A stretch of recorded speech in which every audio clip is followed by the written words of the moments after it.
Om Swastiastu. Perkenalkan, nama saya Dewa Yudia Purnama Tantri dengan NIM 24110110066 dengan nomor absen 23. Hari ini saya akan membuat tugas ujian tengah semester pada mata kuliah teori dan praktikum konseling kognitif. Selamat menyaksikan. Selamat pagi dari Sakdiana. Hari ini kita bakal ngobrolin untuk memahami rasa nggak nyaman yang kalian alami di sekitaran teman-teman kalian. Di sini tuh aman banget dan nggak ada yang akan menghakimi kalian. Ibu ingin mendengar penjelasan kalian dulu. Apa yang paling membuat kalian merasa tidak nyaman di lingkungan sekolah ini? Selamat pagi Bu. Kalau saya sih Bu, saya itu sering merasa malu Bu. Setiap kali ada teman yang tahu ibu saya jualan gorengan.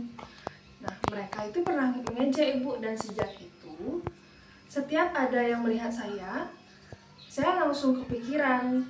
Mereka pasti menganggap saya rendah dan menjauhi saya. Bukan cuma ejekannya saja, tapi pikiran itu terus terulang-ulang ya di pikiran kamu. Seperti pasti mereka menilai saya rendah, saya akan dijauhi. Itu yang membuat rasa malunya semakin kuat ya. Bahkan kadang-kadang sebelum terjadi apa-apa itu saya udah takut duluan Bu. Padahal nggak dia ngapa-ngapain. Untuk Desa, apakah kamu juga ngerasain hal yang sama di lingkungan sekolah? Iya Bu, saya sering merasa tidak percaya diri karena pekerjaan ayah saya. Waktu teman tahu ayah saya sebagai kuli bangunan, saya langsung kepikiran mereka pasti nganggap saya tuh nggak pantas sama mereka, dan juga jadi sering menghindar gitu Bu, diam di kelas aja saya biasanya. Jadi ada pikiran seperti saya nggak pantas dan orang lain akan merendahkan saya. Pikiran itu muncul otomatis langsung mempengaruhi perasaan dan tindakan kamu ya. Bu, rasanya seperti kayak nggak percaya gitu loh jadinya saya tuh. Kita coba lihat di sini. Apakah semua pikiran kamu itu benar sepenuhnya atau sebenarnya ada cara pandang lain yang bisa membuat itu seimbang? Nah, kamu tadi merasa semua orang akan menjauh kan? Tapi kenyataannya emangnya benar semua orang menjauh dari kamu? Pikir-pikir lagi sih Bu, tidak semua sih Bu. Masih ada beberapa teman yang biasa aja sih dia. Bahkan ada yang tetap baik. Jadi pikiran semua orang menjauh itu tidak sepenuhnya sesuai kenyataan ya. Nah, ini yang kita perlu reframe, dirubah cara pandangnya. Kalian coba kita ubah bareng-bareng ya. Dari saya memalukan jadi kalimat yang lebih adil untuk diri kamu sendiri. Menurutmu gimana? Mungkin ibu saya memang jualan, tapi itu karena beliau bekerja keras. Jadi itu bukan sesuatu yang memalukan. Nah, bagus. Itu sudah jauh lebih seimbang kan?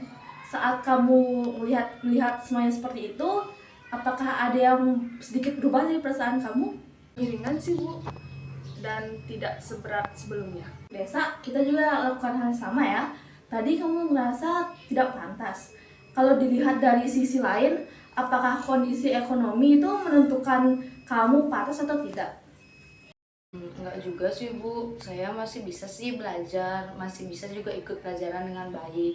Jadi ada cara pandang lain yang lebih realistis kan? Coba deh kamu ubah kalimat dan pikiran kamu itu.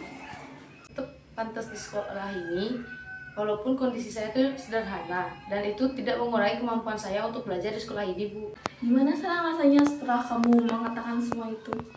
Saya tuh jadi lebih yakin Bu, sekarang saya juga nggak terlalu minder sama yang lain. Nah, sekarang kita coba bayangkan di kondisi yang nyata. Misalnya, ketika ada teman yang berkomentar tentang kalian, biasanya kalian langsung akan merasa malu. Tapi sekarang, sebelum perasaan itu membesar, kalian ubah dulu pola pikirnya seperti yang tadi. Ada yang bilang anak gorengan, saya mau coba ingat bahwa ibu saya pekerja keras.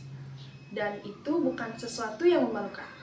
Jadi, saya tidak langsung merasa diri saya itu rendah. Kalau saya saat ada yang nyinggung pekerjaan ayah saya akan ingat bahwa itu pekerjaan yang halal dan juga bisa mencari pekerjaan seperti itu sangat susah. Jadi saya tuh nggak perlu merasa berkecil hati seperti itu, Bu. Nah, itu inti dari reframing itu. Situasinya sama, tapi cara kalian memaknainya itu berbeda. Dan itu membuat perasaan kalian lebih lega juga kan? Dan itu juga akan mengubah perasaan kalian menjadi lebih baik. Sebelum kita akhiri, coba masing-masing dari kalian simpulkan satu kalimat yang ingin kalian pegang ketika pikiran negatif itu muncul. Saya berharga dan ibu saya tidak membuat saya rendah. Saya sih tetap pantas dan juga bisa berhasil di sekolah ini terlepas dari kondisi ekonomi keluarga saya. Bagus, pegang ya kalimat itu. Semakin sering kalian gunakan, semakin kuat efeknya. Untuk hari ini, kalian sudah membuat langkah yang besar. Dan terima kasih atas kesempatan kalian ya, Diana dan Desak. Kembali ibu. Terima kasih kembali, Ibu. Sekian video dari saya. Saya ucapkan Param Santi. Om Santi, Santi, Santi. Om.